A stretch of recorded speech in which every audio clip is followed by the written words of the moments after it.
ஓம் முருகா, என் அன்பு பிள்ளையே, பலமுறை கூறியும் என்னுடைய பேச்சு நீ கேட்கவே இல்லை.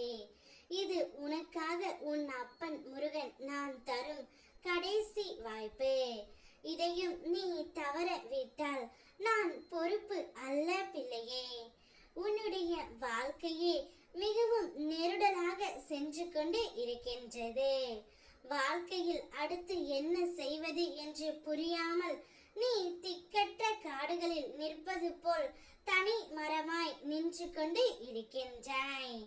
யார் எனக்கு உதவி செய்வார், யார் எனக்கு உண்மையாக இருப்பார் என்று கூட தெரியாமல் ஏதோ உன் வாழ்க்கையில் நாட்கள் சென்று கொண்டு இருக்கின்றது என்று அசாதாரணமாக இருக்கின்றாய் தங்கமே. உன்னுடைய வாழ்க்கையில் துன்பங்களையும் கஷ்டங்களையும் ஏமாற்றங்களையும் துரோகங்களையும் நீ அதிகமாகவே சந்திக்கின்றாய். அவமானங்களை நீ எதிர்கொள்கிறாய் என்றால் வாழ்க்கையில் நீ முன்னேற்றத்தின் அடுத்த கட்டத்திற்கு பயணம் நுழைந்து விட்டது என்று தான் அர்த்தம். புதியதாக இருக்கும் விஷயங்கள் முதலில் புதியதாக இருக்கும். அப்பொழுது உனக்கு புரியாது தங்கமே.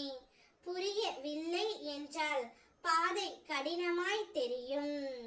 சுலபமாய் பயணித்து அது எப்படிப்பட்ட பயணமாய் இருக்கிறது என்று நீ உனக்குள் புரிய வைக்க வேண்டும்.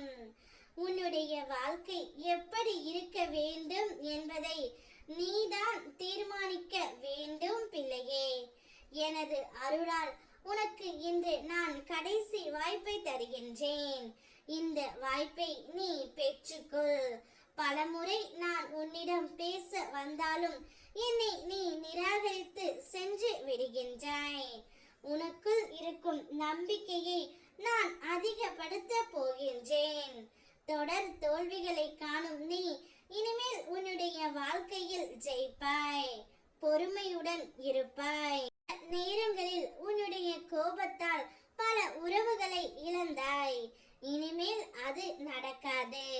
பொறுமையுடன் உன்னை இருக்க வைப்பேன். என் மீது அதிகமான நம்பிக்கை கொண்ட உனக்கு இன்னும் உன்னுடைய நம்பிக்கையை அதிகரிக்க செய்யுமாறு உனக்கான எல்லா வேலைகளையும் நான் செய்வேன். நீ எங்கு இருந்தாலும் என்ன செய்தாலும் எப்படி இருந்தாலும் எப்போதும் என்னை உன் நினைவில் வைத்து செய் தங்கமே. அந்த காரியத்தை நல்லதாகவும் சுபமாகவும் நான் உனக்கு நடத்தி கொடுக்கின்றேன். என் மேல் மட்டும் நம்பிக்கை வைத்து செயல்படு. ஓம் முருகா.